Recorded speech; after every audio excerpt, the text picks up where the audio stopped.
आजाद भारत में आरत अन्नदाता संपूर्ण देश का अपने मेहनत के बल पर पेट भरता रहा। खेती किसानी में जब लागत खर्च बढ़ा, डीजल महंगा हुआ, खाद महंगा हुआ, तो किसान का कर्जा बढ़ता रहा। मजबूर होके, लाचार होके कर्ज से दबे किसान आत्महत्या करता।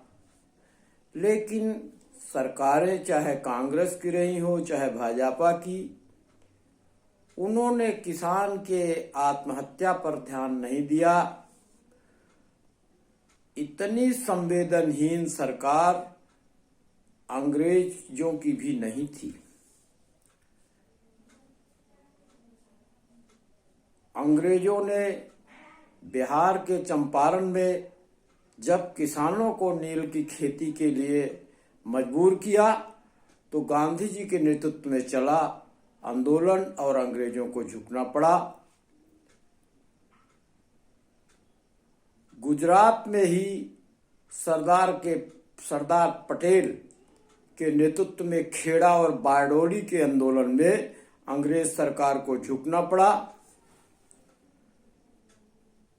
लेकिन भारत में जहां लोकतांत्रिक व्यवस्था है, वहां किसान की आवाज जब नहीं सुनी गई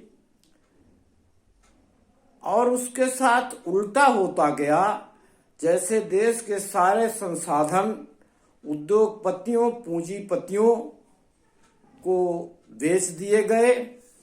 कोरोना काल में सभी क्षेत्र घाटे पर चले गए। देश की विकास दर शून्य से नीचे चली गई। लेकिन अन्नदाता किसान, जिसे धरती का भगवान भी कह सकते हैं, देवता भी कह सकते हैं, वो अपने मेहनत से कृषि क्षेत्र में जो काम किया, उसके कारण वो विकास कृषि का होता रहा। लेकिन चूंकि ये सरकार पूंजीपतियों और उद्योगपतियों के पैसे पर चुनाव लड़ती है, मतदाता को भ्रमित करती है, वोट खरीदती है, विधायक खरीदती है, इसलिए उसका ध्यान उद्योगपतियों के कहने से खेती की ओर गया और किसान को मजदूर बनाने के लिए, लोकतंत्र में लूट तंत्र चलाने के लिए 3 जो काले कानून लाए, उससे किसान लाचार हो गया। किसान को लगा अब तो हम बेकार हो जाएंगे, हमारा सब छिन जाएगा।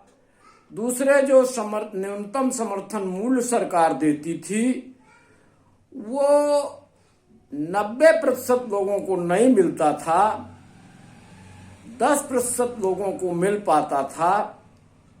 उसको भी खत्म करने के लिए पंजाब और हरियाणा में तो बहुत अच्छी मंडी विकसित हुई थी। उसको खत्म करने के लिए सरकार ने उद्योगपतियों के कहने पर, शोषकों और शासकों के इशारे पर जो वातानुकूलित भवनों में नीति बनाई जाती हैं, वो गरीब किसान, मजदूर, जवान के खिलाफ बनाई जाती हैं।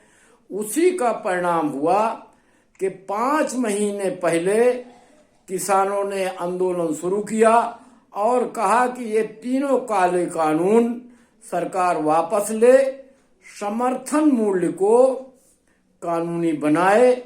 लेकिन सत्ता के मद में मदांध, पैसे के लिए पुलिस के बल पर सरकार ने आंदोलन को दमन करना चाहा। सत्याग्रह को बदनाम करने की हर कोशिश किया। दिल्ली में किसान जब कूच किया दिल्ली के लिए, तो उसको रोकने के लिए हर हरकत अपनाया। लेकिन फिर भी क्रांतिकारी किसान आखिर दिल्ली आ गया। 1 महीने से ठंड में ठिठुरते हुए किसान अपनी आत्माहुति देता रहा। प्रत्येक दिन किसान ठंड से मरते रहे, लेकिन संवेदनहीन सरकार का ध्यान उधर नहीं गया।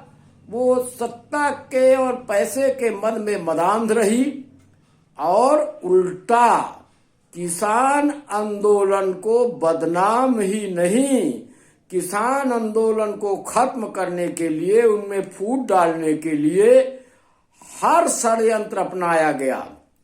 मेरा कहना यह है कि कोरोना काल में इतनी भीड़ ढोके लाई जाती है किसानों के नाम पर, जो पैसा खर्च किया जाता है ये प्रचार में, प्रोपेगेंडा में और जनता को भ्रमित करने में, अगर वही पैसा किसानों को दे दिया जाए, कानूनी न्यूनतम समर्थन मूल्य को कानूनी बना दिया जाए, तो समस्या का समाधान हो सकता है। लेकिन सरकार तो किसान आंदोलन को दमन करना चाहती है, भटकाना चाहती है और किसान को छल कपट से ठगना चाहती है।